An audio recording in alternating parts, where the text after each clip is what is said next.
Hey guys, Frank here, your virtual general aviation aviator, and today I am in Tonopah, Nevada.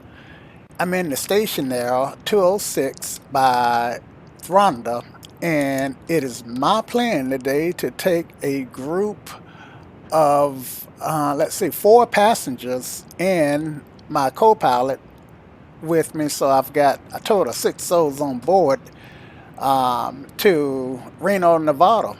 They actually want to do some some gambling, and yeah, so some friends of mine. We I flew the Stationair, which is like a station wagon of the sky, out to Nevada, and I've been staying in Tonopah. Anyway, so yeah, the aircraft is cold and dark, and we got it tied down. And so let's get started here. Let's we've done our walk around, and the first thing we want to do is untie it. So yeah, let's see. That's our pitot tube. Um, yeah, X-Plane still got some stuff to do on the rendering because I see that the pitot tube look kind of funky that way. And Thranda does some stuff themselves that I'm going to get into a little bit later about how you can create liveries with their application, with the built-in application that comes with this aeroplane. All right, so let's get in the cockpit. Incidentally, in the lower left-hand corner, there's an add-on called Scenic Flower that shows me a standard six-pack, and I could also change it to a glass. Let's see. I can also change it to glass, I believe. There we go. And I can grow it, but the standard six-pack is what we're going to use on this aircraft. All right, so let's get in and pull up the general tab, and let's get rid of all these tie downs. My passengers just climbed aboard. All our cargo is loaded, so I can shut all my doors. And it wouldn't be a bad idea to take off my chocks. Chocks are off. Okay, so removing the tie downs automatically turned off the chocks. All right, now for those of you who do not know, Thranda has this thing they call DGS, or Dynamic Generation Series, where it where you can dynamically generate different panels or create your own panels, and you can dynamically generate liveries. Now, right now, what you're looking at is a custom livery, and I've got some control over the colors. I can, this is what the livery looks like inside the box here. And if I wanted to change the color of the struts here, then I could just select struts, and then I could go here and here. Let's see what would be a nice color. We don't want to make this aircraft too psychedelic. Um, so let's pick a neutral color. Let's try this color here, and I simply can apply it. I can also change my tail number. The tail number I'm using right now is 1216 uniform. But I can easily change it to anything I want just by typing, clicking here, and then typing whatever I want to type there.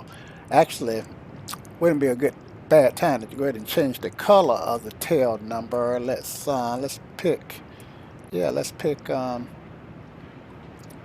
see, let's pick red. Um, let's see, so what what is, see, now I'm on a white background, so the fuselage is kind of bright, so I guess it's guess this maroon or rust looking color works for me. I'm not sure how it's showing up on your monitor, but anyway, so let's apply that. And it says, please wait a minute or two while delivery is generated. So I guess a lot of stuff happens in the background. I'm sure that Thranda has the program and such that it applies as quickly as you can, but you can see that the tail number the color of the tail number has already changed. And let's see, we changing the color of the struts. Let's see. So there, yeah. So this is the new color of the struts. And of course, we can apply dirt to things individually, um, and change the look of things individually. So yeah, I could spend as much time or as little time as I want in the dynamic livery generator. So yeah. All right. So next, what do we have? Weight and balance. Now, right now, I've got my weight. Well, that's a little heavy for me. So let me just pull that down to about 160. All right. So I got me, my partner, and um, my friend's partner, my friend, and we got 90 pounds of cargo in the tail of the aircraft and 150 pounds of cargo in the cargo pod, which I can toggle on and off as I want it.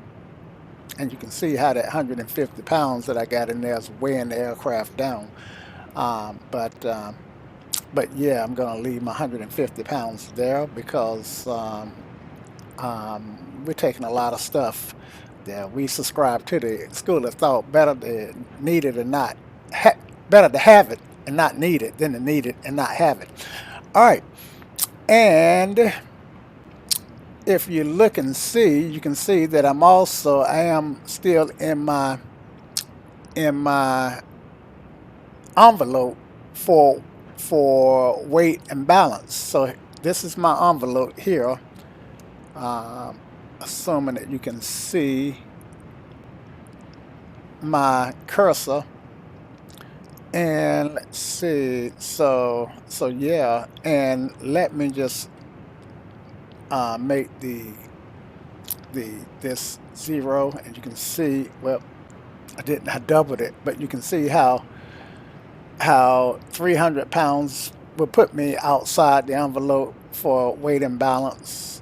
You can also see how adding the weight shift um, the make the fuselage of the aircraft way down a little bit.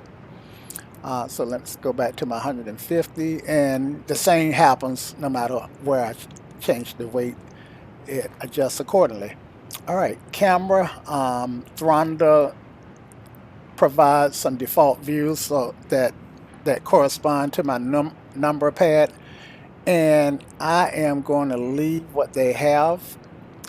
And sounds. Okay, so I like to turn my master volume up, and I can hear um, the environmental sounds pretty good coming out of my speakers. All right.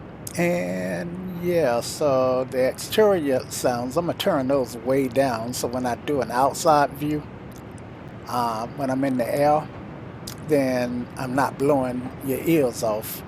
Okay. And panel.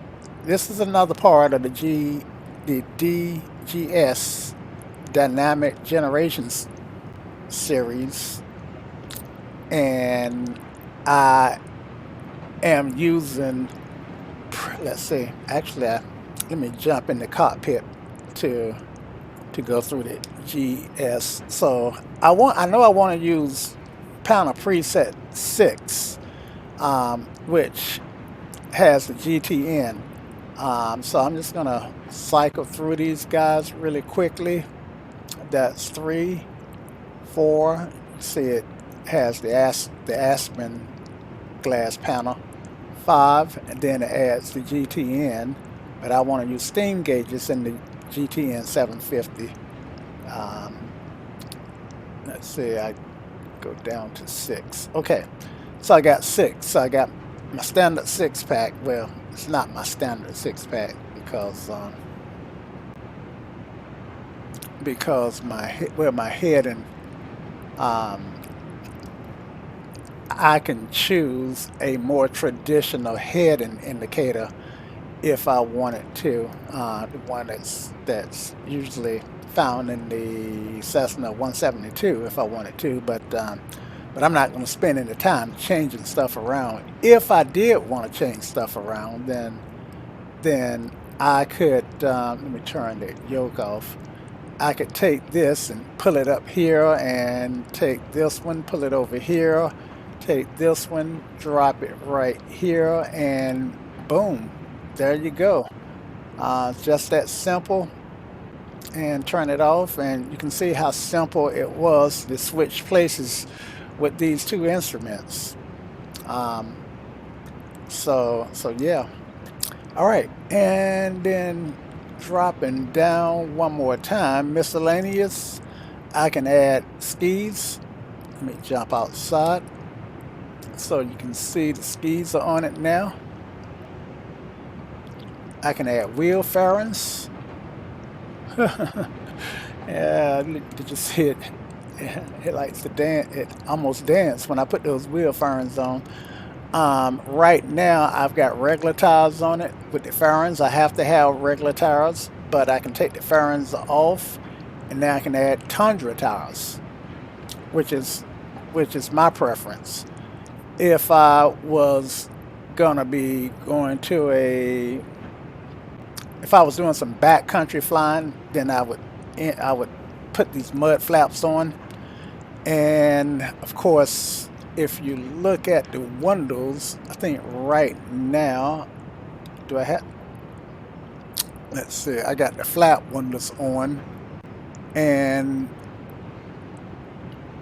I prefer the bubble windows because that gives an inch or two more, and you'll be surprised how much a couple of inches of headroom makes. So yeah.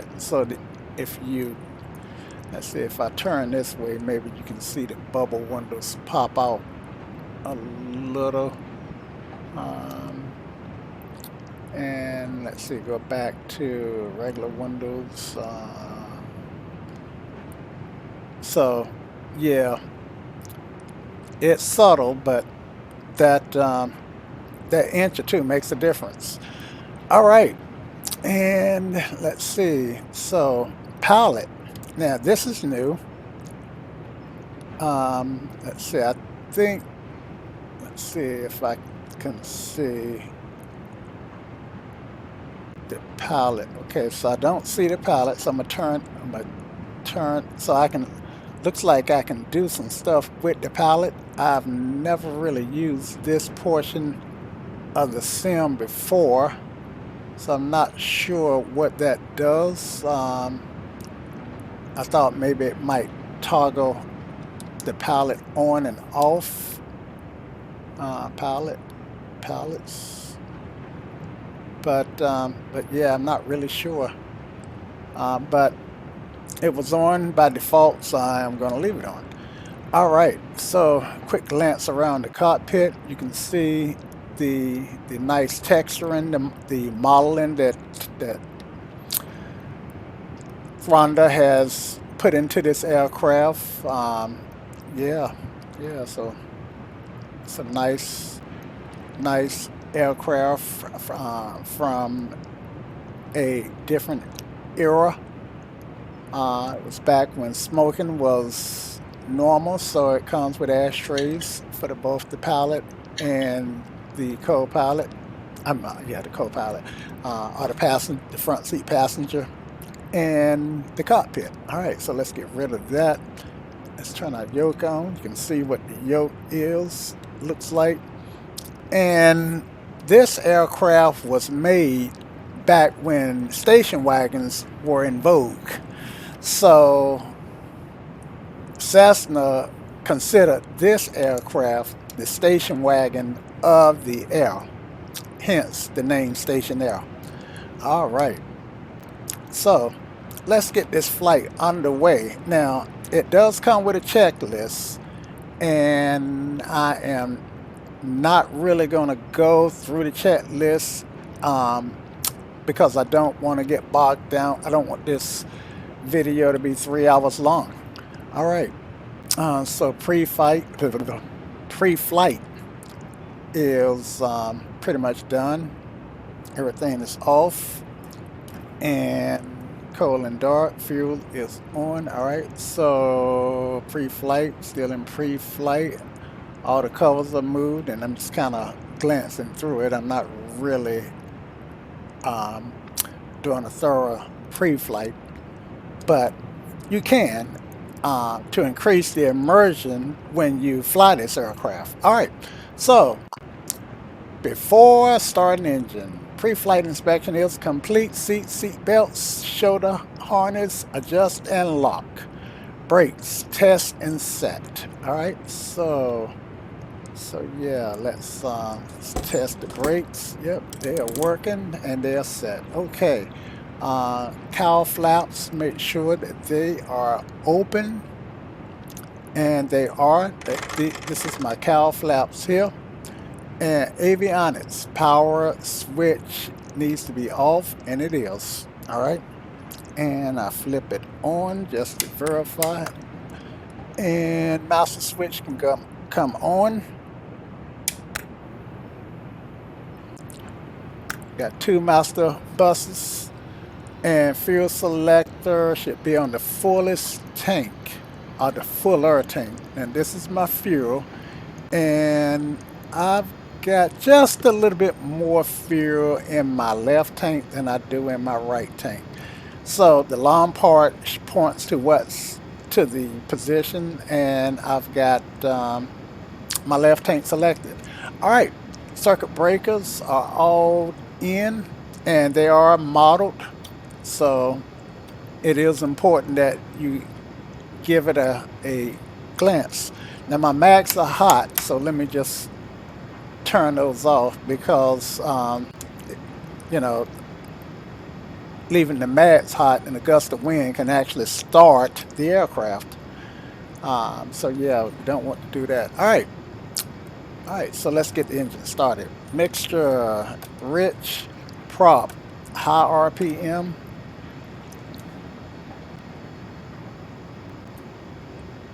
Propeller high RPM. All right, and throttle is closed. Okay, auxiliary fuel pump is off, and that's this guy here. And let's hollow. Let's clear for. Let's clear left, clear right, and clear prop. Leave that window open for a minute. And ignition switch start.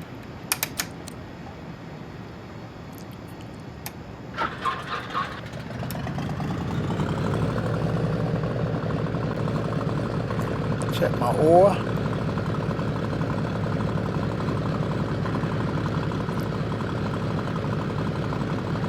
Oil is in the green. All right. And let's see, where are we? I can let me close this to cut down on the noise, so I don't have to compete with the engine sounds. And I can go ahead and put my headset on. All right, cool beans.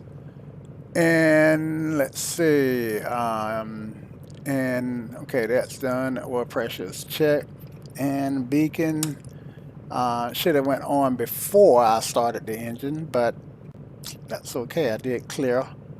And let's go ahead and get our alternator on. And let's see, now I think this may have been both my my battery and the alternator. Yeah, yeah, it's hard to see, but the left side is the alternator and the right side is the battery. Okay, so that was on. Good deal. And what's next? Radios can go on. All right, so that's well, avionics and radios. So let's turn our avionics on. And why is my GTN not coming on? Probably have to go here and just bear with me, guys. Trust me, it was working a minute ago. Let's see. So after a bit of troubleshooting, I was finally able to get the autopilot to come alive. But I did restart the sim, so I believe I got everything pretty much in the same configuration that it was in before I left. Anyway, um, yeah. So here we go, here we go, here we go. Our cruising altitude. Let's if we didn't put that in, let's make sure that we got that set in. I think we wanted 10.5. So let me dial that up to 10.5. Actually, I don't think I put it in. So 10, 3, 4, and 5. All right. And let's get our altimeter. So one thing I like about the GTN is that it keep me from having. One thing I like about the GTN 750, thank you, is that it keep me from having to look up the runway in the how shall I say, in the chart. So I don't have to pull out a chart. I can go here and waypoint information. First thing, let me pop this out. First thing I can see is that my airport elevation is at 5,400 feet. So that tells me I do want to pull that mixture out a tad. And I got an EEG here. You see when I pulled it out, it's coming up some. So right now I was running, sitting here in idle, way too rich. So I'm still pulling it up. Let me zoom in a little bit because I digressed. So I want to go richer peak, which means that once I get to the peak, I'm going to pull it back and go. I am going to stop pulling it back and go rich. So I won't. Now I'm adding gas back, and I want to stop it about right there. That's richer peak there, and that's just an idle, but that's what I want. All right, and let's see. So I was, and I based that on the EGT. You could always rewind and see that again if you need to. Okay. And let's see. Okay, so frequencies is where I want it, and the first thing I want to do is get the ADAS. I like to put ADAS in COM2. That's just a thing that I do. So I'm gonna pop this guy out, and ADAS is, well, ADAS, the METAR, or the ASOS in this case, Automatic Surface Observation System. All right, so that's 1178. That's 11887. All right, so let's get this up to 87.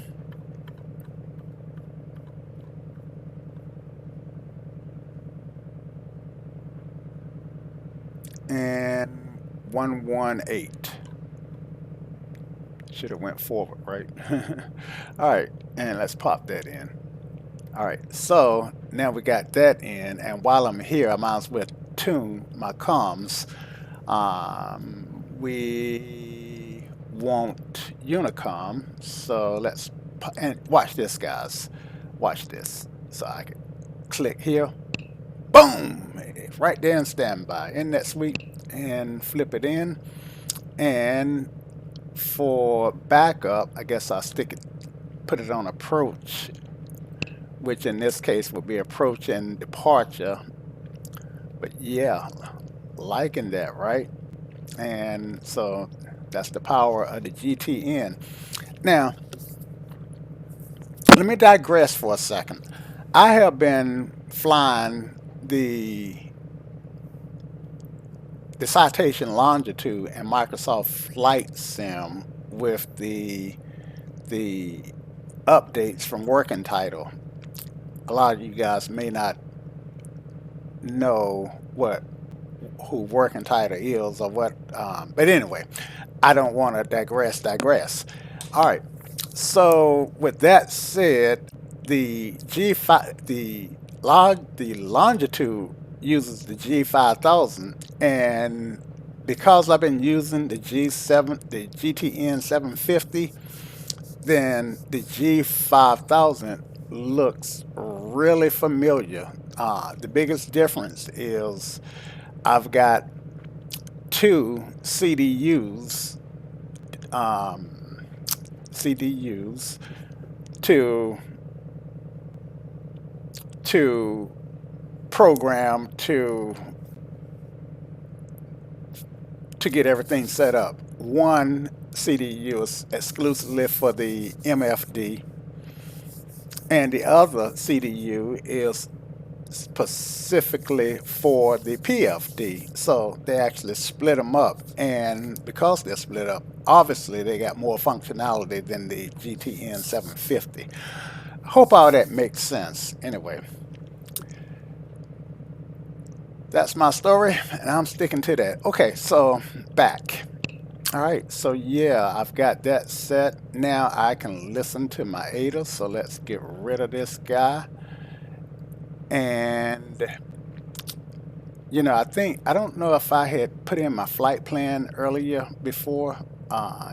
Unfortunately, I didn't save it, so I believe I did. But anyway, I'm going to have to add it again. So let me jump into my browser. And the flight plan is really simple. So let's see, let me go back here. I lost my spot. All right, so add waypoint, and the first waypoint is going to be a VOR, um, Oscar Alpha Lima, and that's Codell. The next thing I'm gonna do is I'm gonna fly a Victor airway. So I'm gonna load Victor 105, and I'm gonna exit at CHIME, no S. Okay, and load that. Then I'm gonna fly directly to the I think it's the FMG, Foxtrot Mike Golf,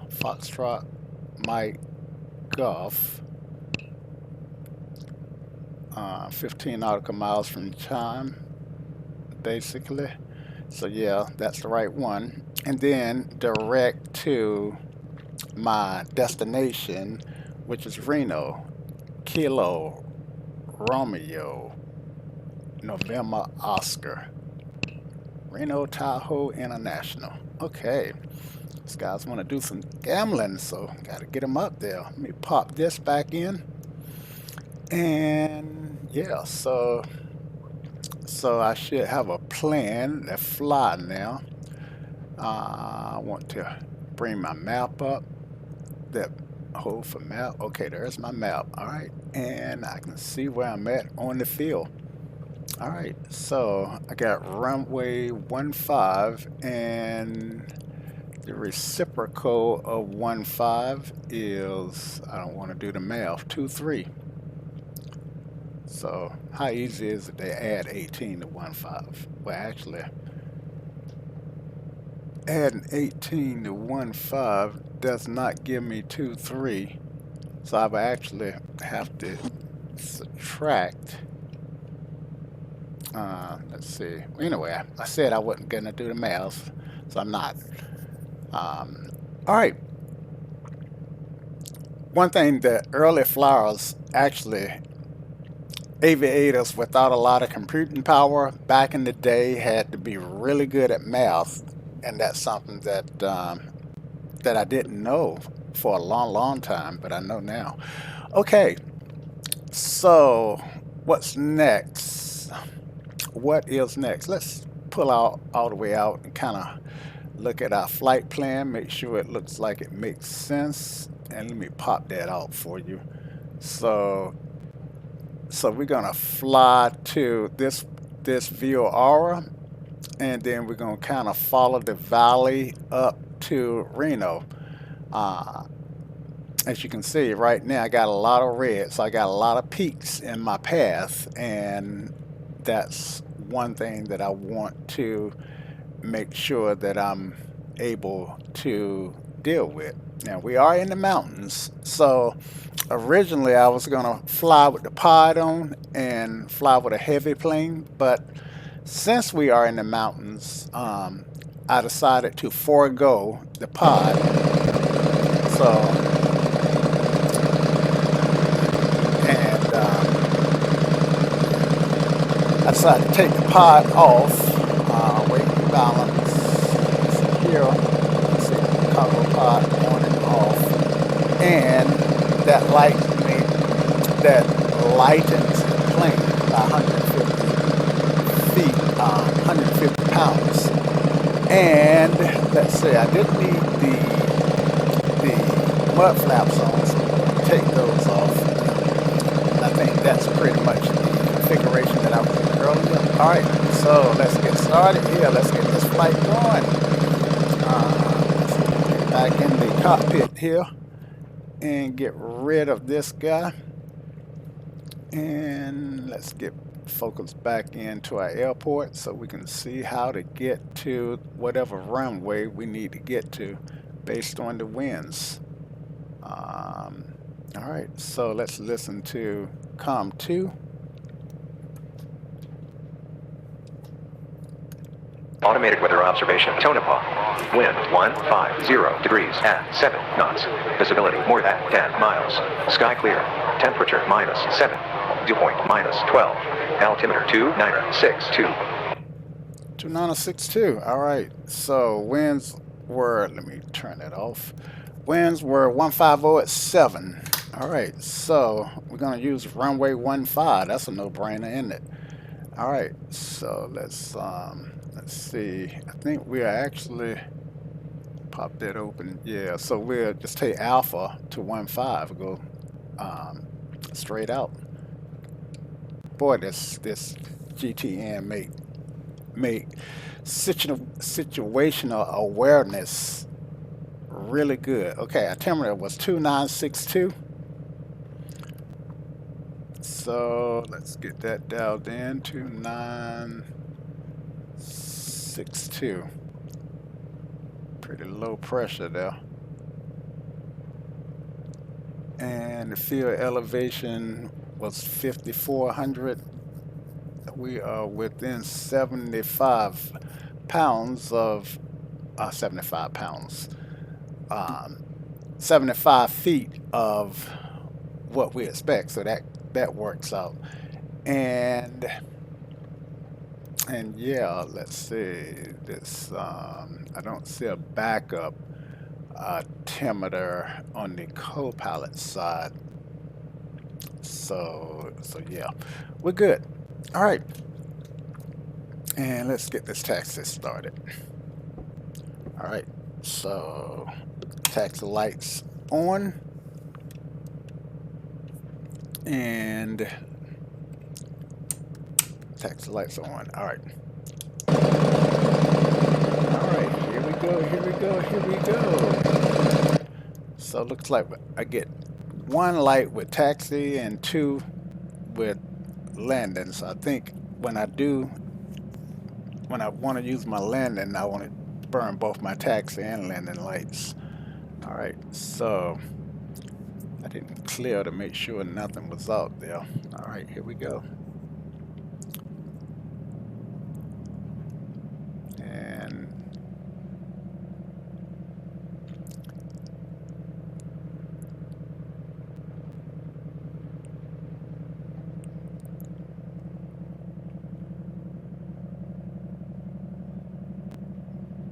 Find that yellow brick road.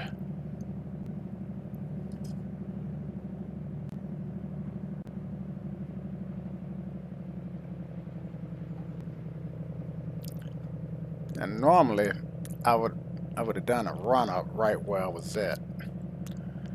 We'll just do a mag check once we get to the runway. Nobody's up behind us, so yeah. Don't want to do it on the runway. We'll do it at the whole short line.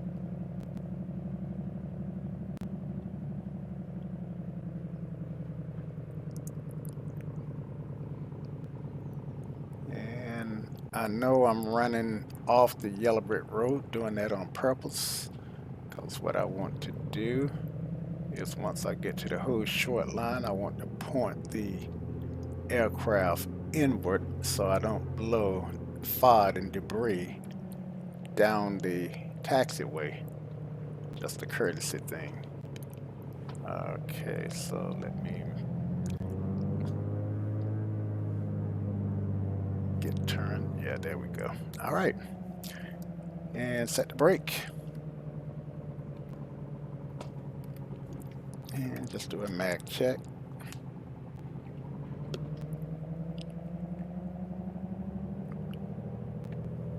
Now, quite frankly, I don't like that this instrument is the RPMs is way down there. I'm so used. So why don't we do some trading up here? That's the thing that we can do with this sim. All right, so I want layout page. Pop that on. Enable edit. There you go. There you go. So I want this guy. I'm gonna move that guy here temporarily. And let's see. I can take I can take 2 VOR2 and stick it there, and stick my RPMs here, and that is more like it. Actually, what I could do is take this guy, stick it here, take this guy, bring it over here. I think I like that better. All right, and bring that so I have those stuck pretty much where I can have nav 1 and nav 2 pretty right there together. And so yeah, so let me close that up, and then let me save this panel. So I'm gonna save it, and it says, do I want to overwrite it? Do I want to overwrite panel 6? Save panel. I am gonna overwrite it. I really wanted to save it as a new panel, which would have meant adding a duplicate panel, but I hadn't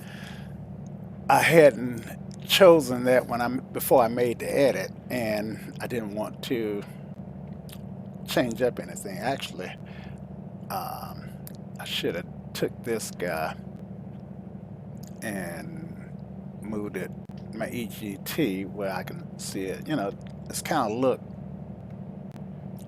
potpourri. Anyway, I don't want to spend too much time on that. So one more thing that I need to do is check my sounds. So when I pull that down so it's not so annoying, pull my master up, and yeah, and even the radio, so when I play the ADOS, it's kind of low. All right, so I think that's good. All right, so pop that in, and finally, one of these days, guys, we're gonna get airborne. All right, so I want to turn the lights up. I think that'll help you guys see a little better. Instrument lights. I'm gonna turn them up as high as they'll go. And yeah, that looks like it is as high as they'll go. Because I know sometimes when I play and watch the stream back, the instruments can be pretty hard to read. But for me, I think my screen is pretty bright. Okay, so holding short and Tonopah traffic. Cessna 2. Let's see, what was my call sign? Just that quick, I forgot it. That wasn't my call sign. I wasn't. No, it wasn't. So I need to fix this because this wasn't the call sign that I recall using. So what happened, guys, was I applied the wrong livery when I restarted the aircraft and tried to get everything set back up. So I'm applying the right livery now, and that's going to fix my call sign, which is 1216 uniform. So please wait a minute or two while the livery is being generated. All right, should finish up in a second now. There we go. And 1216 uniform in that color that we decided on earlier. All right, so yeah. All right. Tonopah traffic. Cessna 1216 uniform is taking off runway 15, departing to the northwest. Tonopah. All right. Landing lights and strobe lights come on. That's lights. Camera is 1200. Altitude reporting and action. My compass is in sync. All right. Lined up 15. See how dark that is? And that's why I was trying to turn the lights up. Anyway, just experiment a little bit. A lot of experimenting goes on when I'm flying, huh? Yeah, well, that's the best. That's the best I can do right now. All right, and let me get my flaps in. Mixture is leaned. Mixture 4. I don't know why, but on takeoff we did 7-knot wind, but it should be fairly straight down the runway. Like that middle line, rotate. And this plane does have a stow kit. Alright, so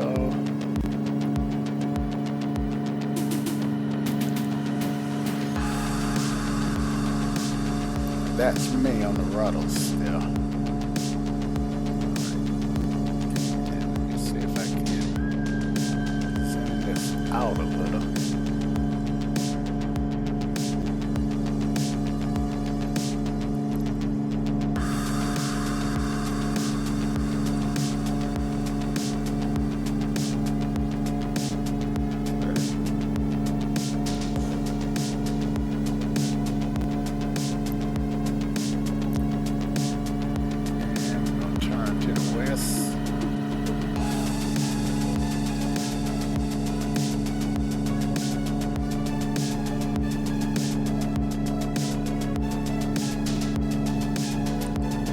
Up.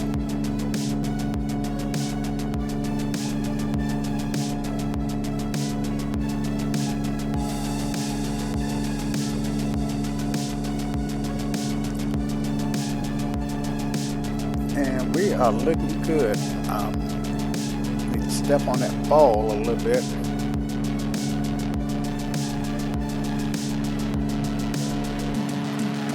So let's go ahead and engage our autopilot. So we want to go with nav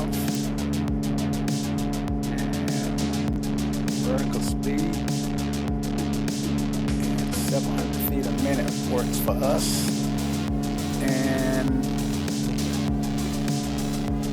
if everything goes accordingly, then hopefully we'll intercept the, I tell you, it's not going accordingly. See, CDI is on GPS. And let's see, let's turn our autopilot off, see, because we are going back towards the airport. We are not tracking.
Climb on up at 10.5. I realized that I've got the prop in the yellow. I mean, the RPMs are in the yellow.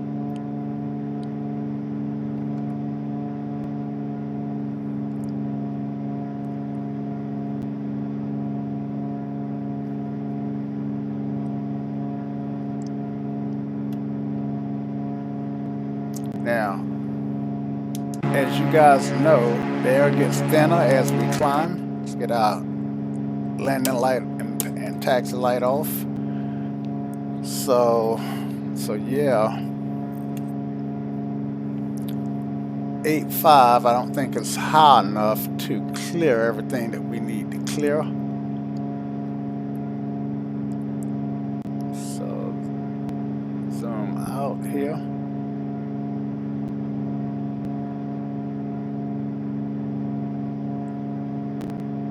Yes, I got some obstacles right up in here that I don't want to deal with. So I definitely want my 10.5. All right, back, and let's turn this off. The only way I know to turn it, when I pop this out, the only way, I don't know of any way to pop it in by hitting the button, except for going back to the panel here. All right, let's see if we can't get our autopilot to work. Let's see, still climbing, and airspeed is looking good. Okay. So let's see, what is this guy here?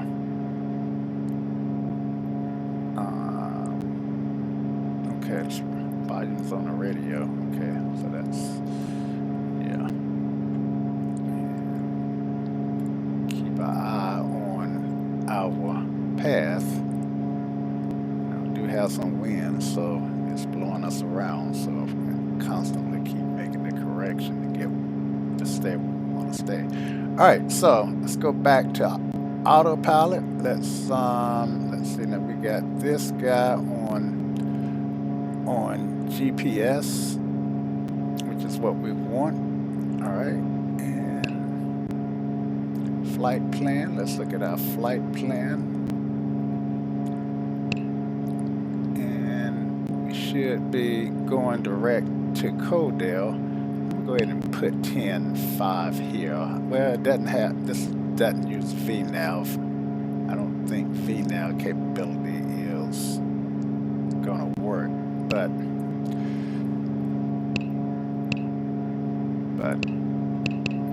it doesn't matter. Enter. All right. So, and save. All right. And yeah. All right. So, get rid of this again, and check our gauges. I think I want to keep this nose pointed about right up in here. So yeah, that should keep me relatively on course without having, when I don't have the map up. All right. So let's get that nose pointed. 1,000, pretty much 1,000 to go till we reach cruise, and 100 to 200 feet climb. All right. And now, autopilot, let's re-engage it here. Nav. All right, so I saw the autopilot grab, and it didn't make any course changes. So let's bring our map back up. Zoom in.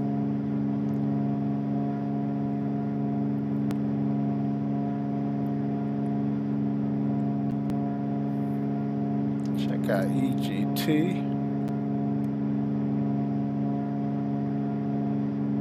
Go to max. All right, so that's max. So we'll bring it down just a touch right there. All right.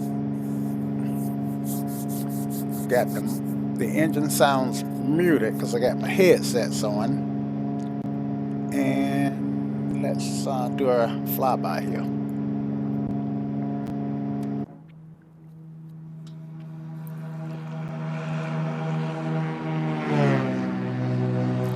Zoom. I like that.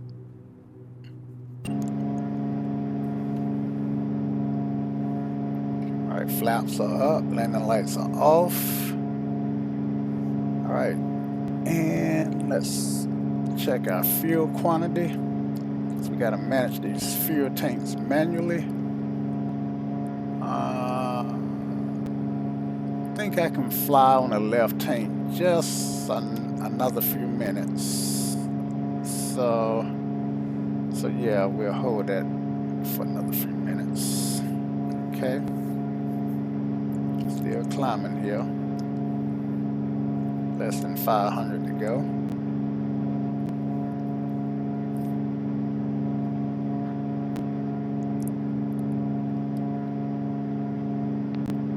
So this is the Stationair by Thranda, and Thranda, I've got almost all of Thranda's aircraft. This one is XP native. They do have an XP, I'm sorry, this one is XP12 native. They do have an XP11 and XP stands for X-Plane. An X-Plane 11 variant available. Now, let's see, either I'm crabbing or I'm not holding my course, and I'm not holding my course, so my nav is not engaged. So let's re-engage nav. That nav button is not coming on, so let's sync our heading book. Heading doesn't have a auto sync. Say I am flying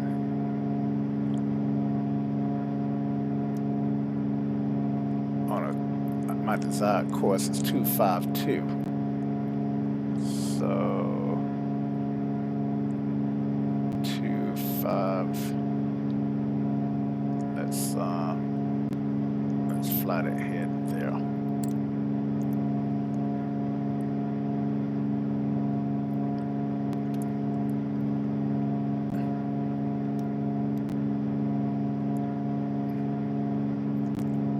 And let's zoom out, look at how far off we are.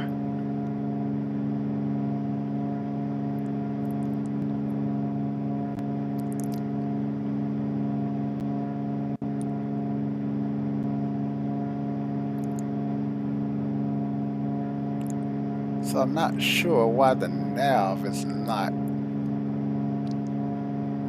picking in. Look at my cylinder head temps and the oil temps running cool. So I'm gonna close my cowl flaps for a minute or two, and then let those temperatures come up. The aircraft will last longer. Save some maintenance dollars. I wish I could make this brighter. I don't know why I can't turn that up. See, lights. Let's try turning this one. Oh, did that help? Turn it down, back up. Don't see anything. I think that helped a little, I think.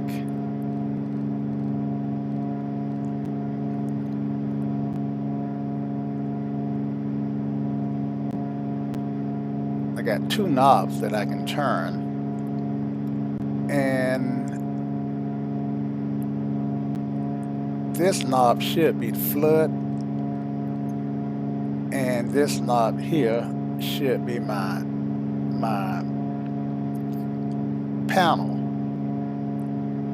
See, lights bright. So I'm turning that one, and I can turn this one. I'm turning it down. Yeah, let me. Oh wow! I completely blew through my altitude. So let's get this guy down. Let's get back down to where we need to be. Shucks. Hate when I do that, right? All right.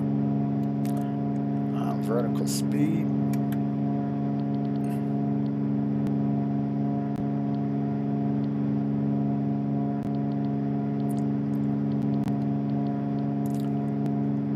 And that's not changing. Vertical speed.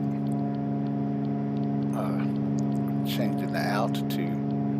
I'm using the Bravo, so I have to remember that there are certain things that you want to change.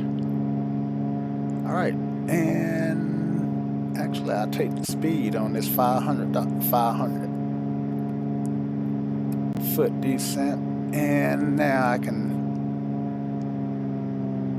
pull this down. I want 2,500 RPMs.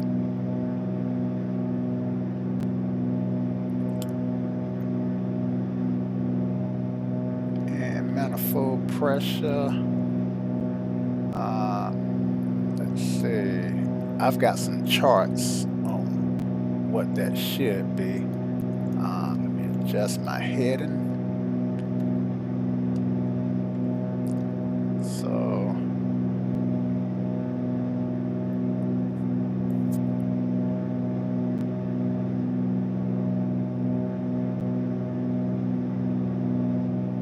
I really had not intended to fly this way.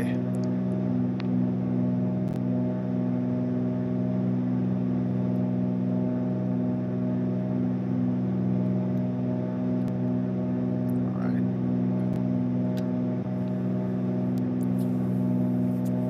500 feet till I reach 10.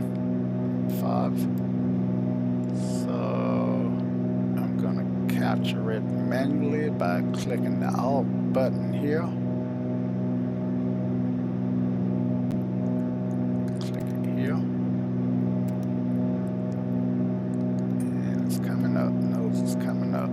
So looks like we captured what we want.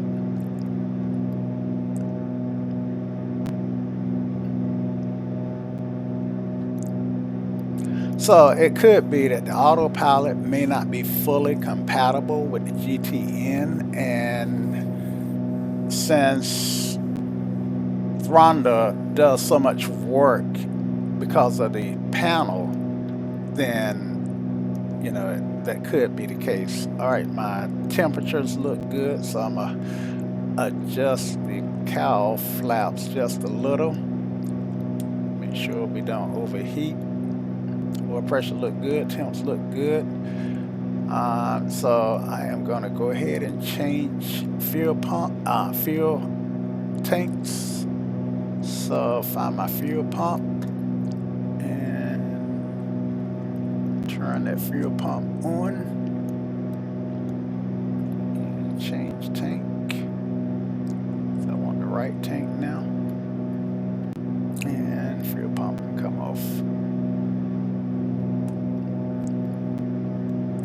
All right, here we go, here we go, here we go. And don't know why I can't get the nav to work. Let's see. OBS.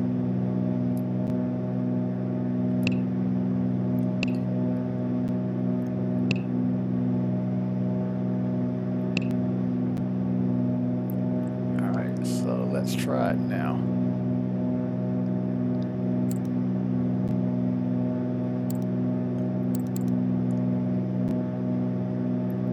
In fact, I'm not getting a nav indicator. So nav is definitely not working for whatever reason. Not at the moment, at least not for me. So yeah, I'm just gonna have to fly this manually.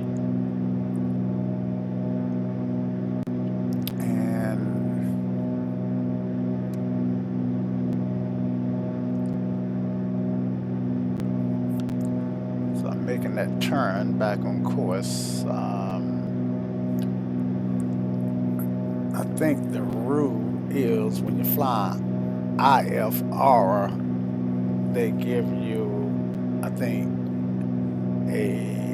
I want to say 100-foot latitude, maybe it's 20, on either side of the line, IFR, but I'm not sure what that number is anymore. I think it's 100-foot vertical latitude and 10 or 20-foot horizontal or lateral latitude. So yeah, but I'm VFR, so I can be all over the place. All right.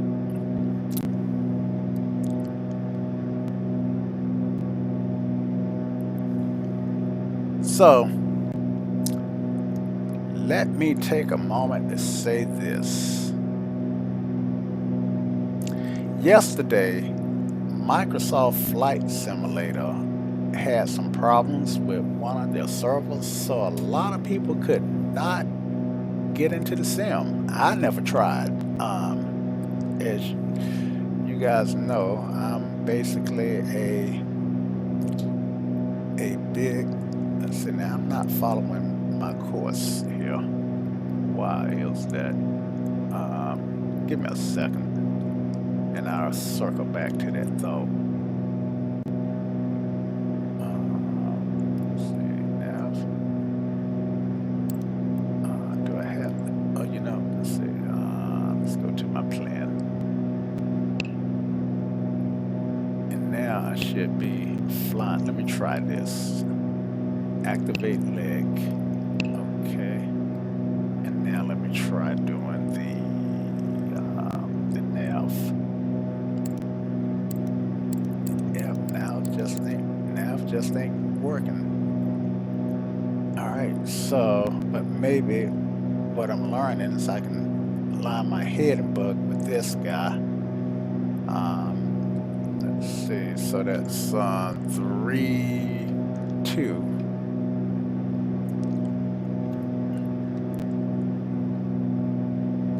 Basically, and activate heading and back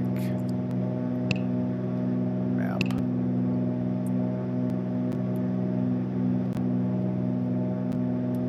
Yeah, see, I'm way off course now, so I'll spend some time getting back on course.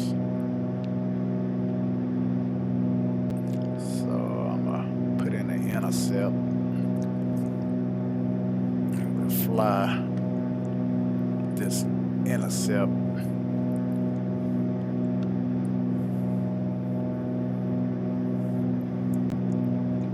Okay, so back to what I was saying.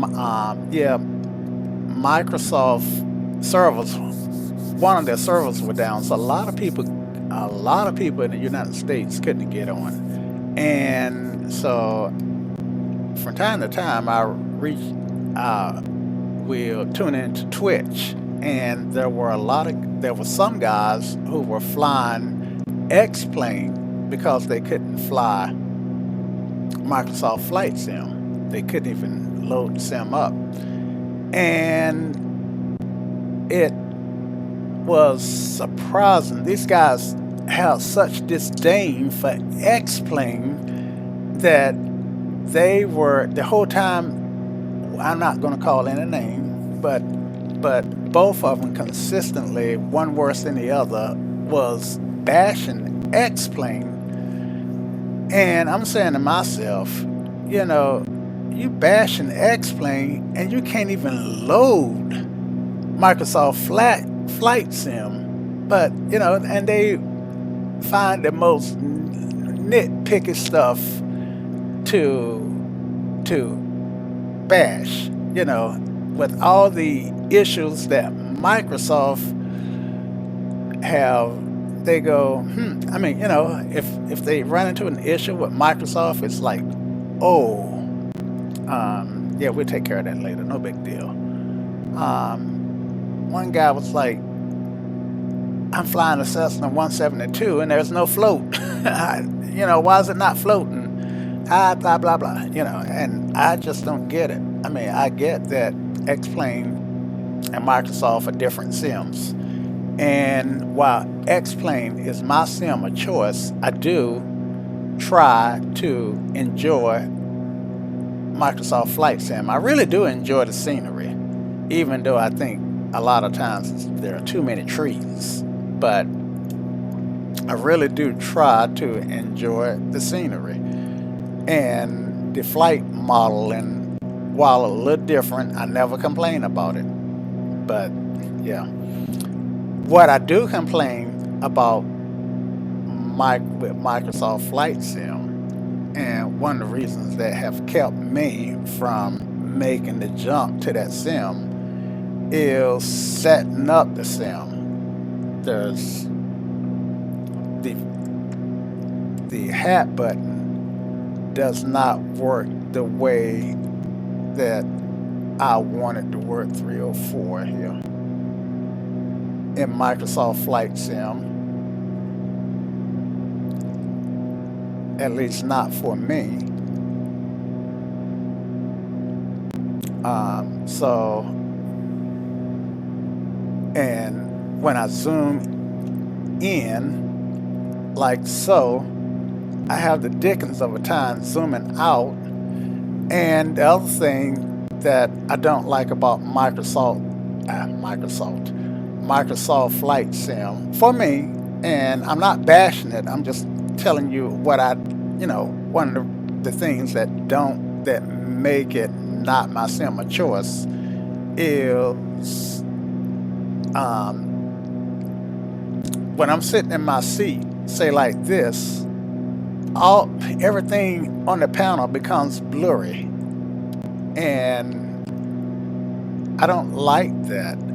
I can't just look down at my pedestal. I cannot just look around like this. Now, I've seen other people do it. I think they do it with their mouse, and I'm just not accustomed to doing it that way. I tend to want to do it with my hat button, so I don't have to keep my hand on my mouse. So yeah, that's but there are some things about X-Plane 12 that I abhor. Like you know, look at this hood here. I mean, that just looked terrible. It's not clear. I'm still getting a bunch of jagged lines, and I am giving the sim the benefit of the doubt.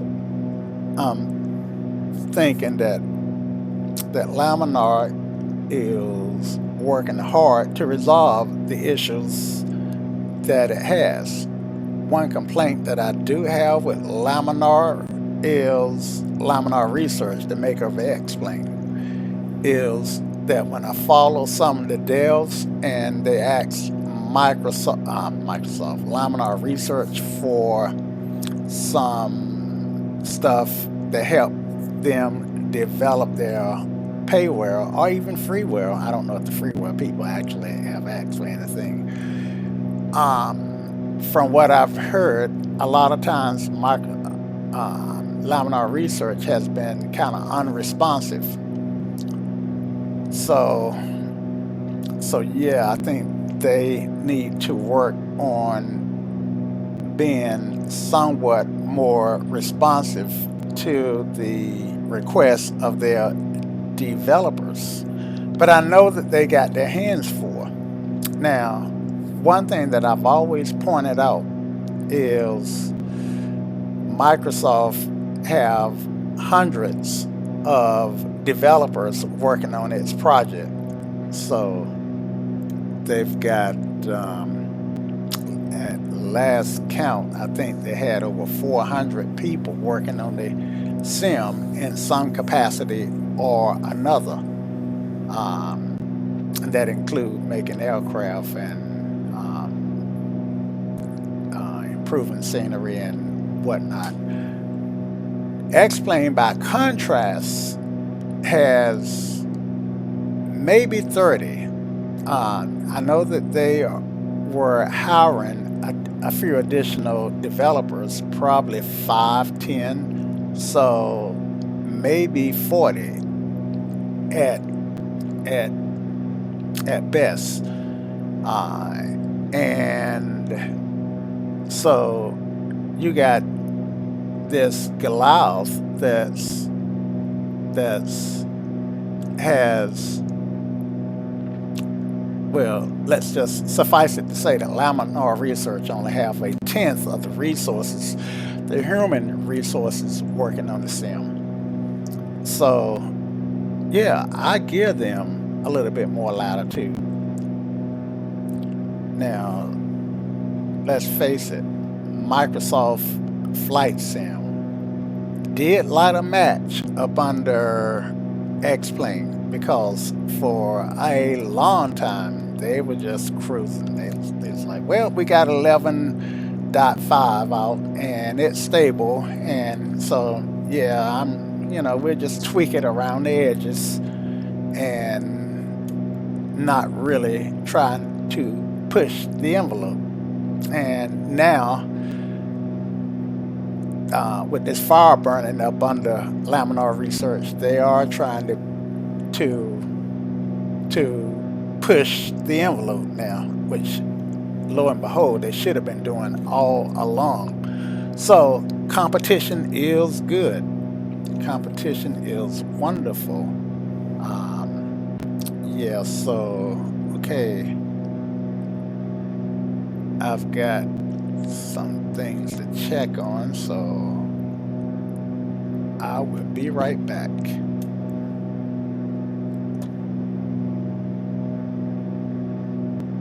Okay, guys, so I'm back. Yeah, so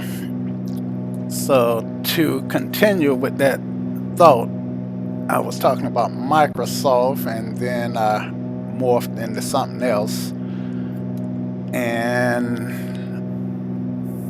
I kind of got off course here. So let me readjust my heading book, and might be the winds that's kind of keeping me moving, blowing me off course a little. But yeah, so I'm crabbing back towards the magenta line, and I'm looking at the GTN here. Yeah, so that's the way that I'm flying. Let's see, the FNM, the Foxtrot Mike Golf VOR is Mustang. Actually, let me share that with you guys. So that frequency is 117.9, and the ADAS is 135.8. So let's go ahead and put that in. 135.8. You know what? Cancel. I usually put that down here. So I just got 0.8 already dialed in. And we'll flip that in. And let's go ahead and listen to the ADAS for Reno if we within range. Let's see. Come to. Departing from 16 right, 25. Advise on initial contact. You have information hotel. That's hard to hear. I'm so far away from it. Congo International Information Hotel. 2330 Zulu. Wind 220 degrees at 10 knots. Visibility more than 10 miles. Snow. Sky conditions broken at 4,000. Here at 8,000. Here at 8,700. Temperature minus 4.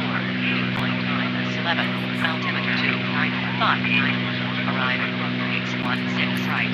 25. Departing from 816 right. All right, so they're using the 1.6s.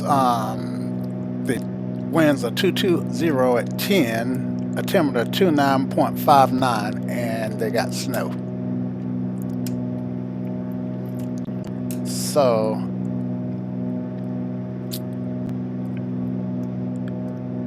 I think I may be on. I'm not on real world weather. So let me change this to real world weather.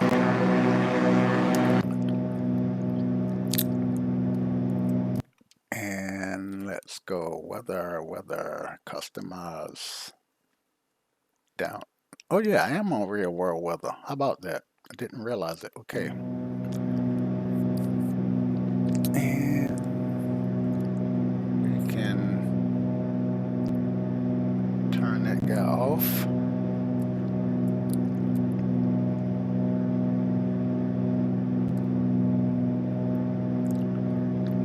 for a procedure into, we'll be there within 2 hours, so we can look for a procedure into Reno. So let's look at our flight plan. Go down to Reno.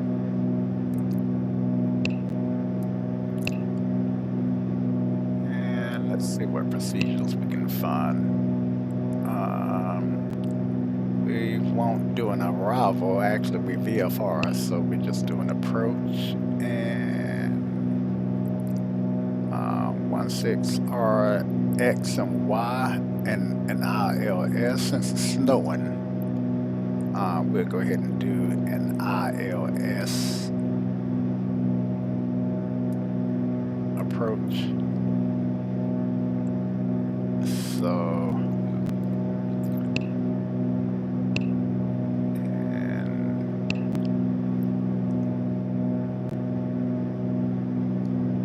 so we got two approaches. We got X-ray and Yankee, and we do Yankee. That's what I tend to do, and we'll figure out our approach ourselves, or we can do a transition. Let's see if we go ourselves and fly up to the Royals. If we transition at Royals, let's see if that's available.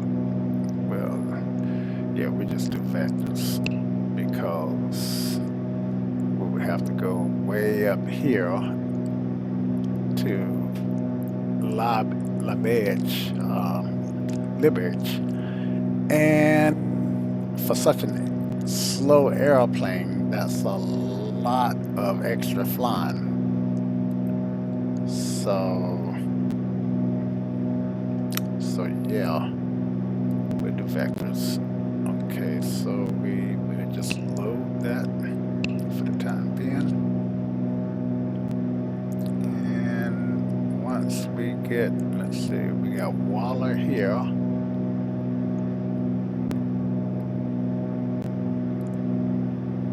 Okay, so I didn't see anything that would help us with our transition. So,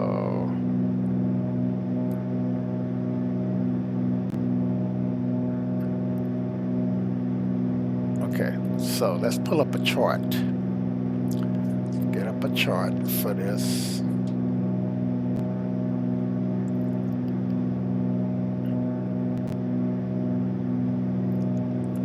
Just bear with me. I am looking for charts in ForeFlight.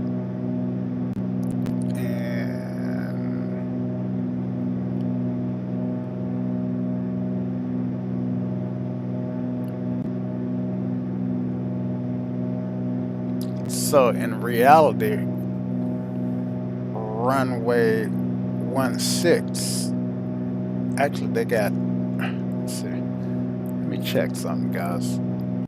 Ooh, look at the weather here. Might have to change to VFR. Yeah, I think we are gonna have to change change from VFR to IFR. So let's just talk to approach. I don't know what frequency approach is on, so we'll just pretend it's this 13635 and file a VFR and IFR flight plan with them, and we use the same plan that we're flying.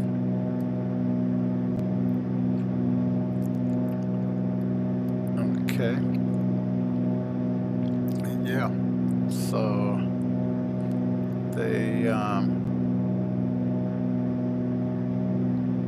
since we in such a low and slow flying aircraft, then they just gonna give us 10,000 So we'll just lose 5,500 feet.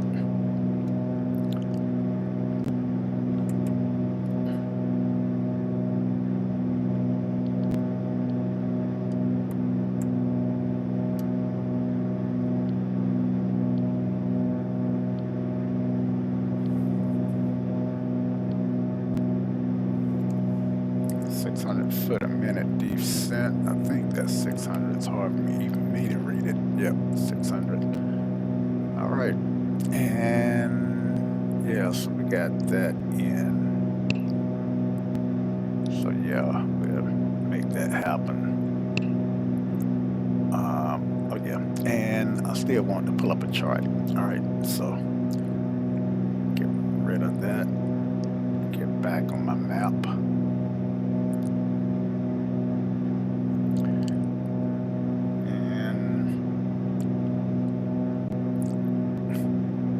Closer to my line. All right, so we're at 10,000 now. Get it to hold right there.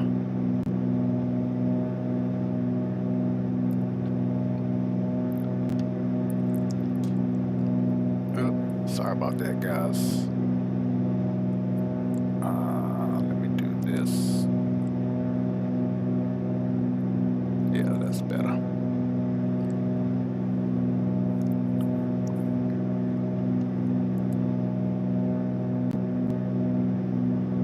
My mail notifications pop in over top of everything when I'm and what I was streaming was the screen rather than, you know, whatever I had on that display, but is what was showing.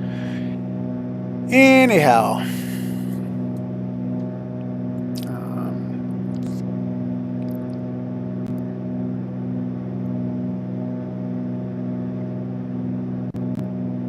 don't know why I have forgotten how to bring up charts. Okay, finally got one. All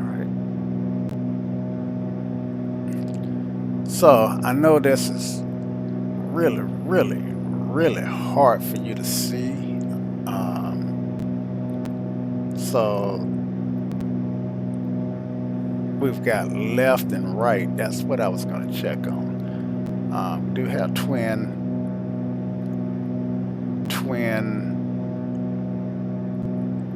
runways, and we're going to Atlantic, so we prefer left. So let's see if we can find an ILS for the left side.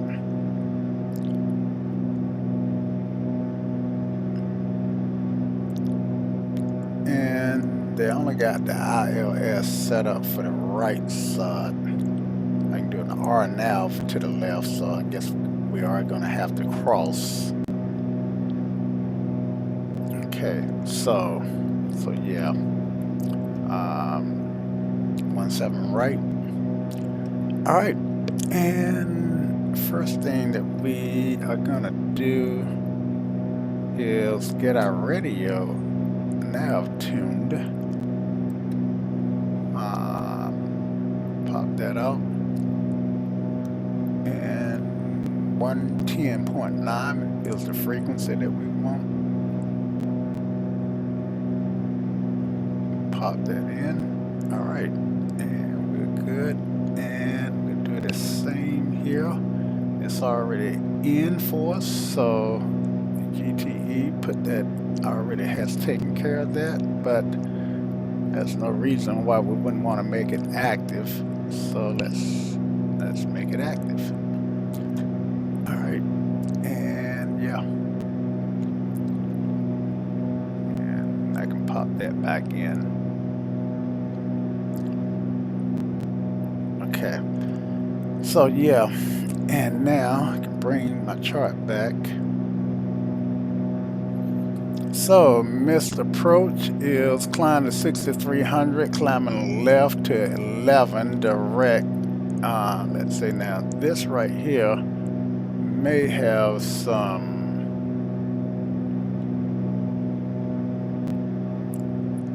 may be for turbo and jets only. I don't see anything that says for turbo and jet aircraft only.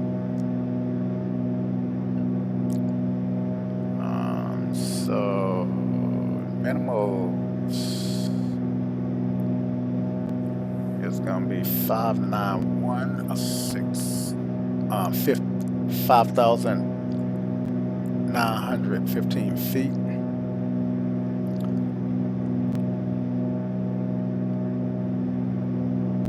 And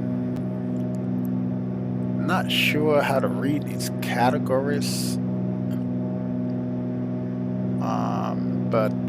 So we'll make a minimal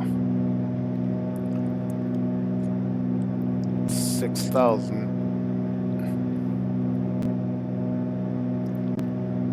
I have to remember where to put that.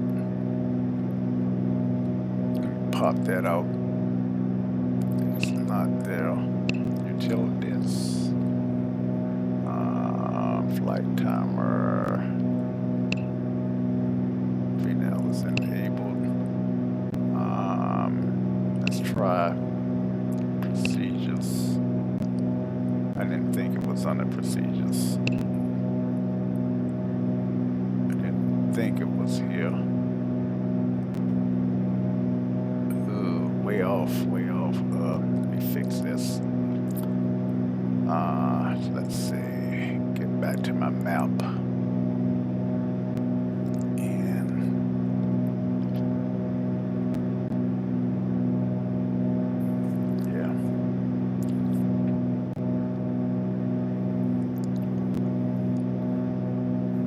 If I was hand flying,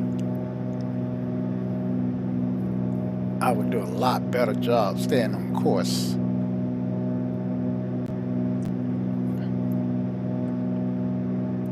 But I can legally make it through these clouds now.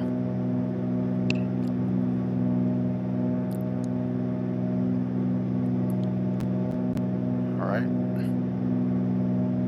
Otherwise, I would have to divert or turn around. Okay. 10,000, 10,000.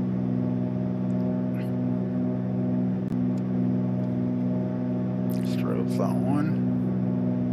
So we can turn on our nails for what it's worth. If you can see my nails, you're too close. All right.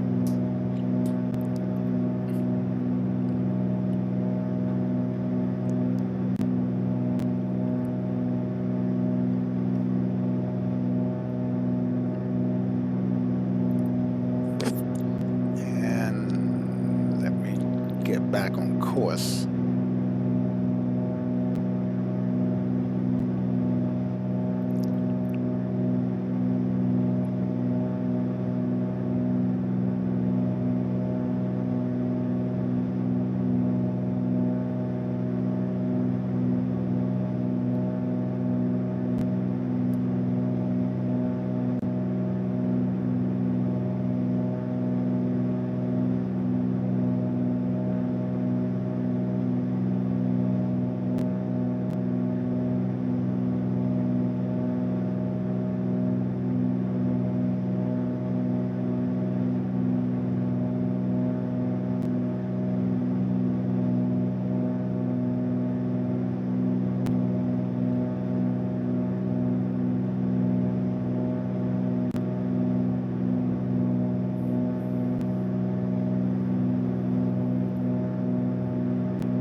Okay, so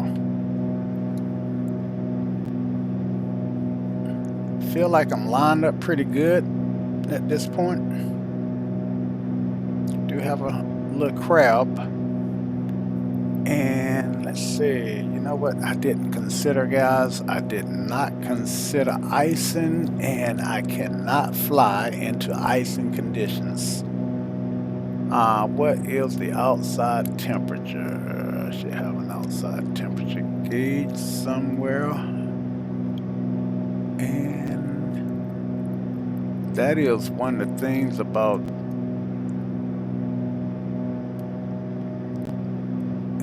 okay, so didn't mean it. Well, just popped it out. That's good. Okay, air temperature is oh man, look at the air temperature. I cannot yeah, I gotta ooh, look at that. I'm icing up. Icing up. Let me turn around.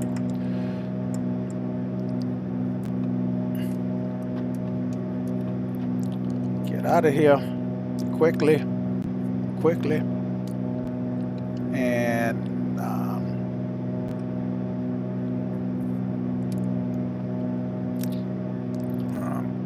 what do you call this? Reno approach Cessna 216 uniform is unable to continue on course. Request vectors to nearest airport.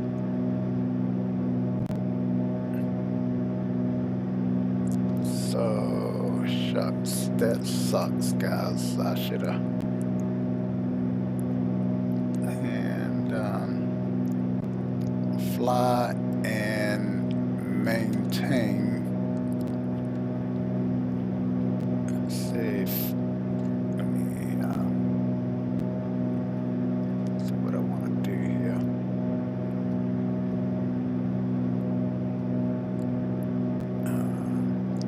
Yeah, there's a little.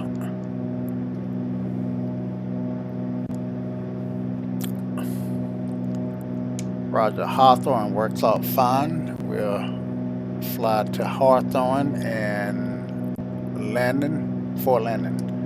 Let's see now. Stand by while I check the weather for Hawthorne. Yeah, I picked up some rim ice. And I don't think X-Plane modeled the rim, the icing from the outside yet. I think that they do. Well, the sim models it, but whether or not the developer models it is the question. And while I see a little white edge, I think that's rim ice. Pop that back in. I like that I can pop out these instruments. Didn't realize I could do that. Okay, so there's an airport called Hawthorne right here, and we are up here, so we're gonna fly direct to Hawthorne.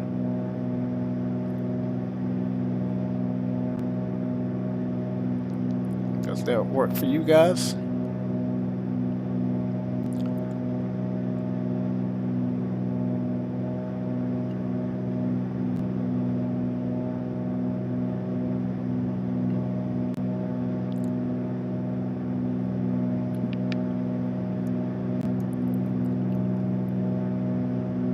Gotta stay high due to terrain. Actually, we can't fly. We have to fly.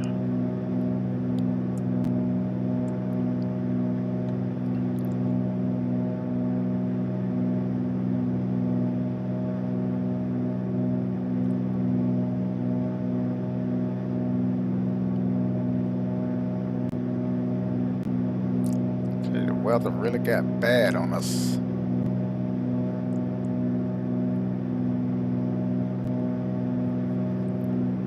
All right, fly to the east.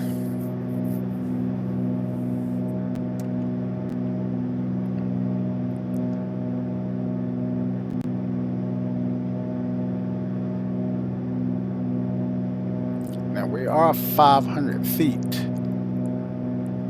higher, lower than we were coming through here the first time. And 2962. Let's get the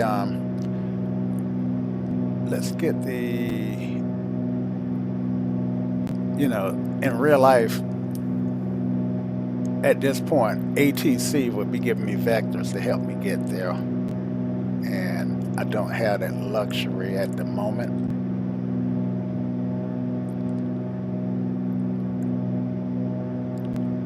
So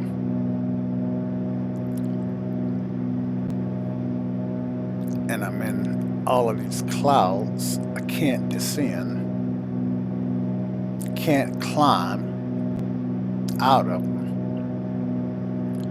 So I got myself in a pickle. And the thing to do is stay calm, just stay alive. All right, so get rid of this guy here.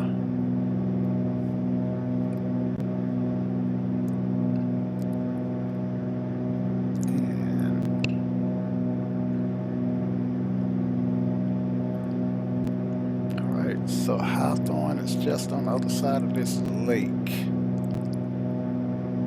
Should be over here somewhere.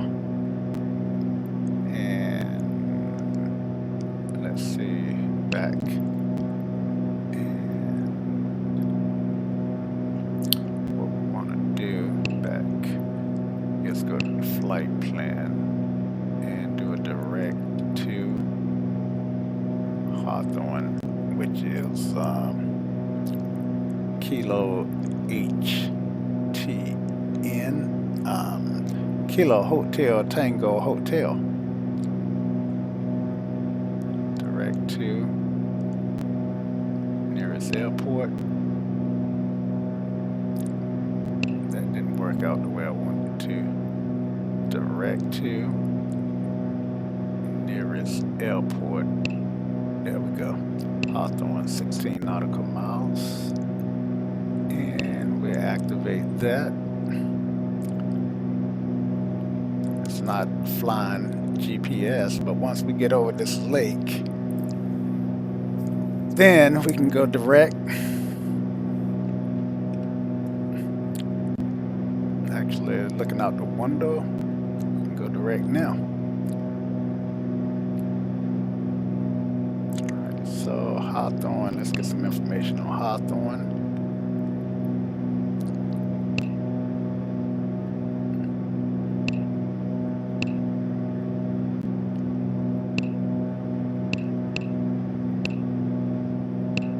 So we need to put Hawthorne air waypoint.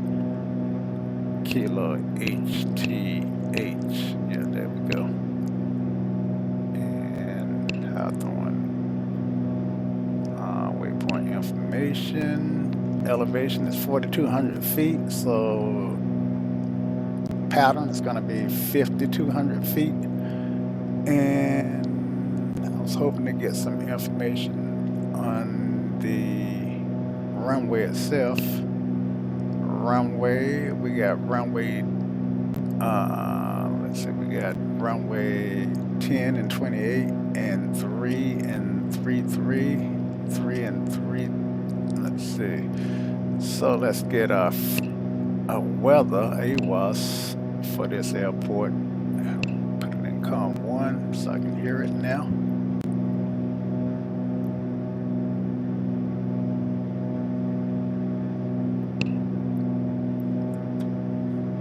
And frequency change. Yeah, I didn't put a squawk code in, but yeah, we're back to VFR, so I'm gonna drop down to 6,500.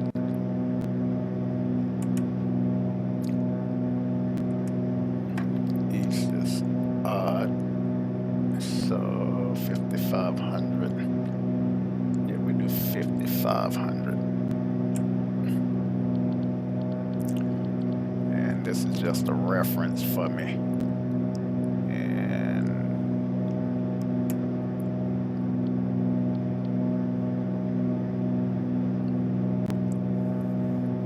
5,200 is pattern.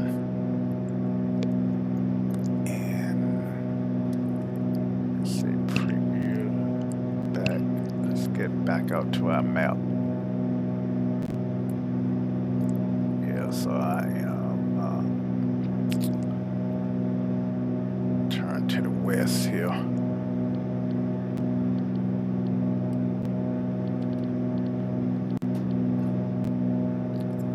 Ooh, that's vertical speed, my bad.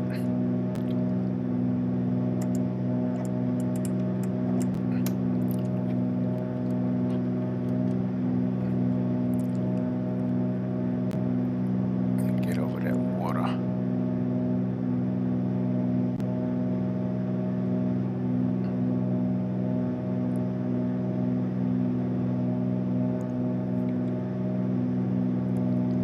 So we doing,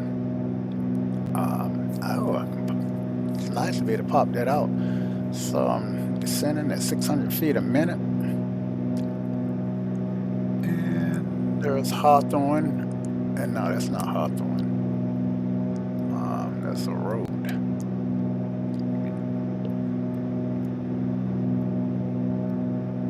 Let's see.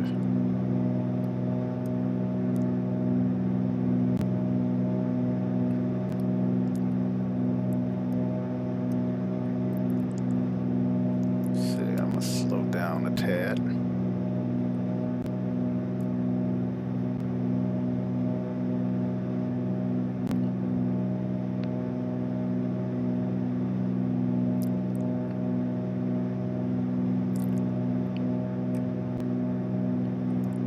And let's go ahead and put our landing lights on, get that out the way, because we know we'll be landing soon. We're 9.4 nautical miles from Hawthorne. All right, so let's turn that bug.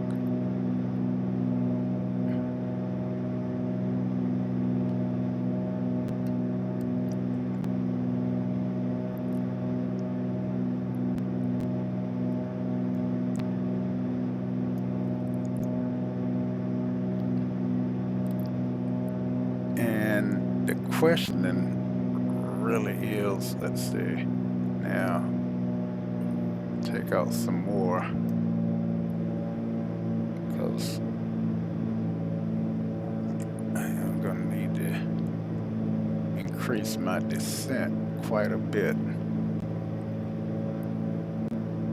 All right, so let's see, I got Hawthorne right here. Yeah. Traffic. Uh-oh, traffic. Where are you? Traffic is out here. And looking.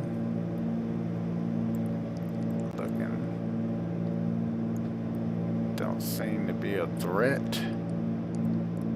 Am I on the Hawthorne frequency? Hawthorne frequency is 122.8. So let me flip that in. That put me on Hawthorne's frequency. Hawthorne traffic, Cessna 1216 uniform is inbound for full stop from the northwest. Hawthorne. All right, so 16 and 15. Let's see. I think 15 would be the best runway, but it may be close. So, given the prevailing winds at the other two airports, I am gonna plan for runway 10.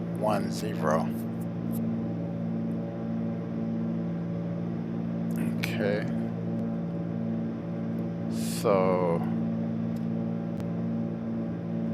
actually probably should land to the west, which would give 28.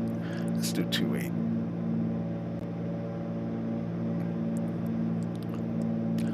Hawthorne traffic, Cessna 1216 uniform is 6 miles is 4 miles inbound for runway 28 for stop.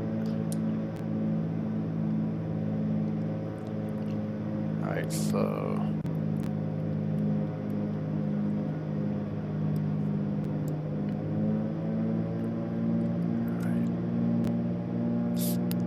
let's lean it some.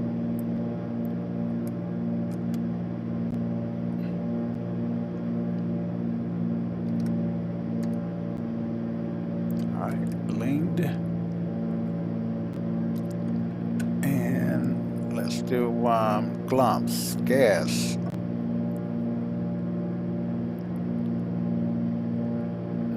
Let's go back to the left tank.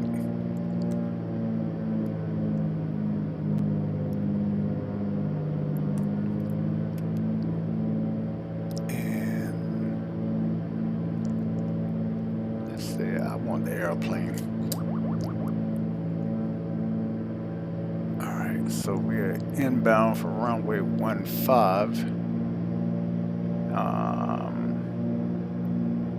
So we will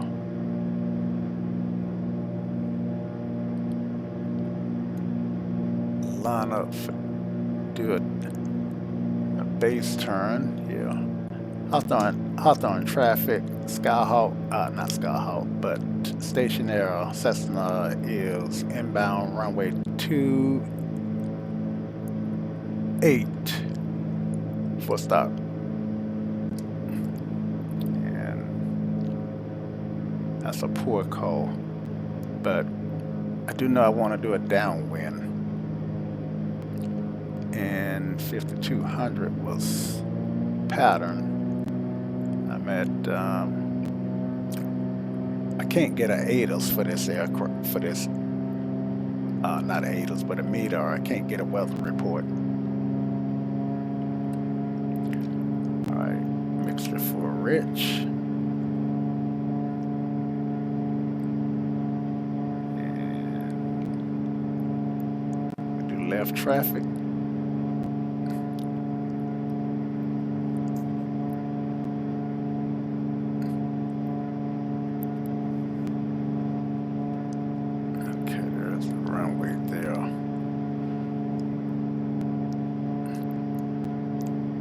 Hawthorne traffic, Stationair 121 6 uniform is on left downwind runway 28 Hawthorne.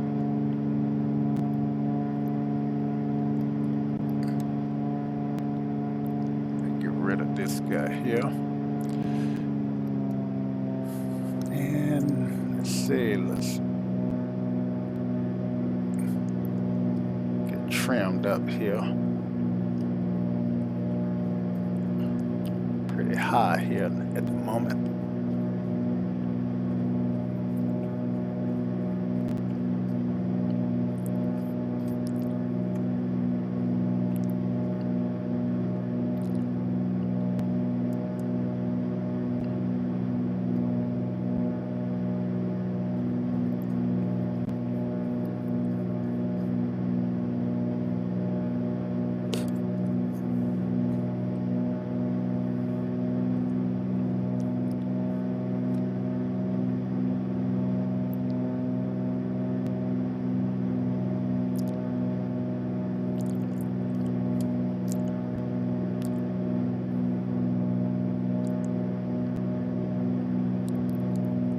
Hawthorne traffic, Skyhawk, Stationair 1216 uniform is a being the runway for runway 28 for stop. Hawthorne. Boy, I'm making some poor calls. All right, so let's get in landing configuration. Just put in 1 notch of flaps there. And extend this base a little bit. And zoom in a little bit. Hawthorne traffic, Skyhawk, Stationair 2 16 uniform is turning left base, runway 28, full stop, Hawthorne.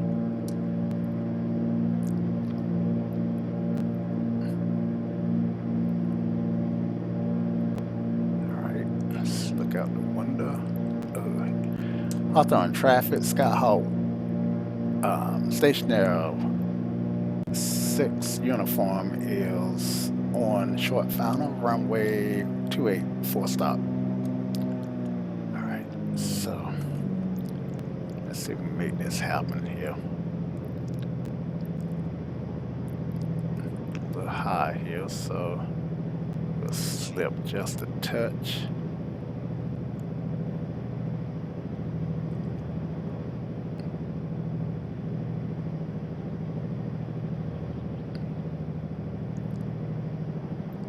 And bring her on in.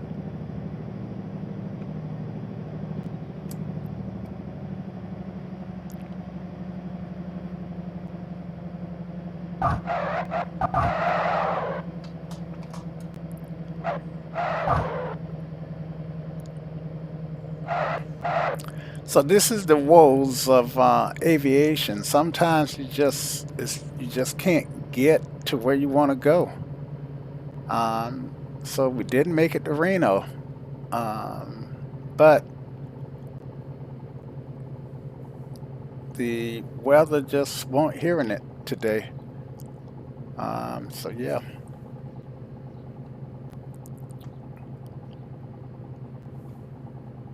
And I have to go to the end to get off here.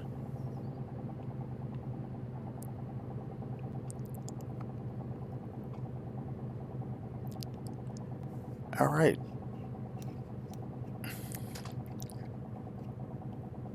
And get the flaps up.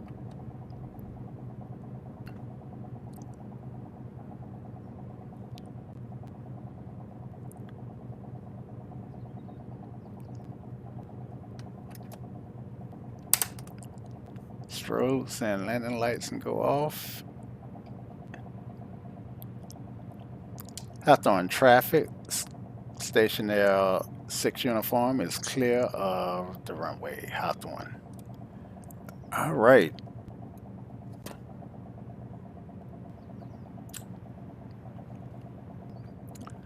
Unfortunately, our FBO is way at the other end of the runway. It's here where it says pilot lounge. And so yeah, we got a good little taxi. So maybe I can speed things up a bit. So yeah, let's do that.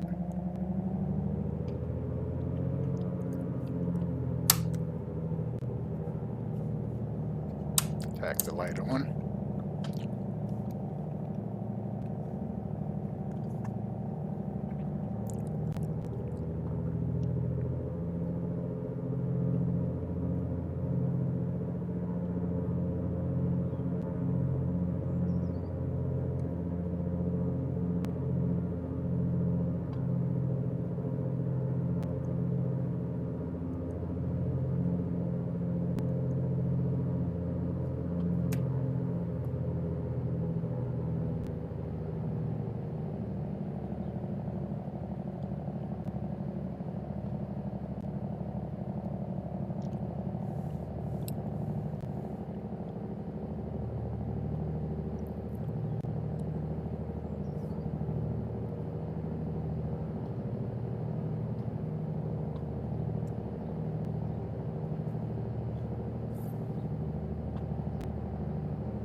And I see general aviation.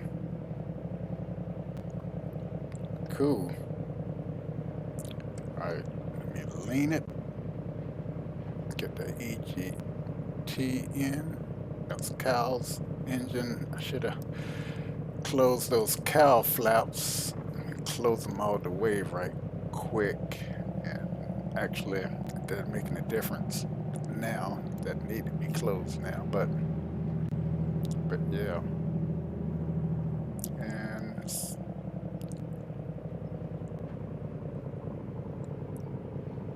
now the other sim, Microsoft Flight Sim, has marshals, but even when I fly that sim, I don't use them. Okay, so we will park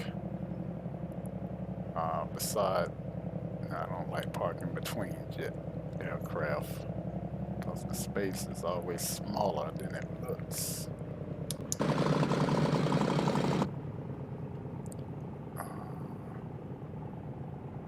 So yeah, we'll park on the other side of this guy.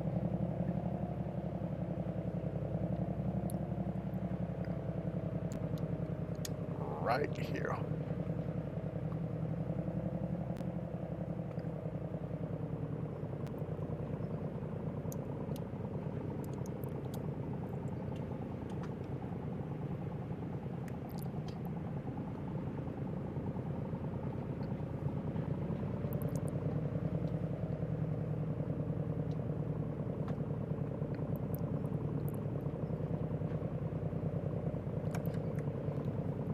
All right, think I hit the mark.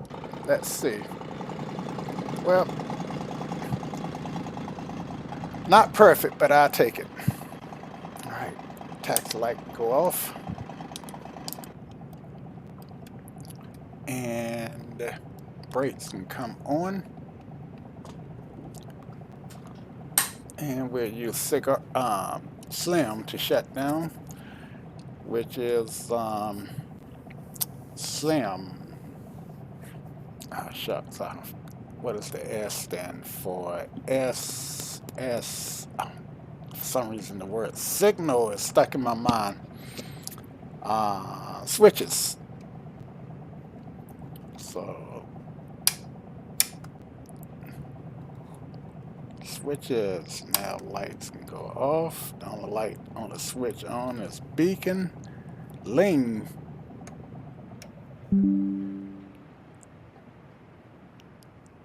All right. And ignition.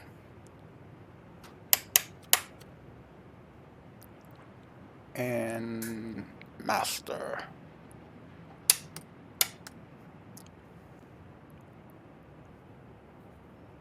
All right. And we are shut down.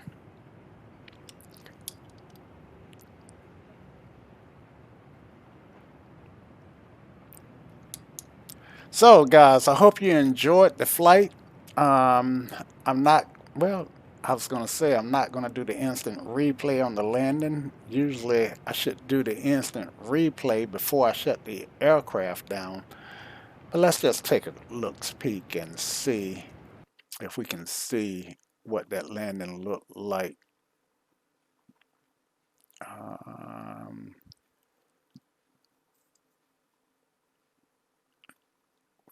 All right, that looked like a good place to start.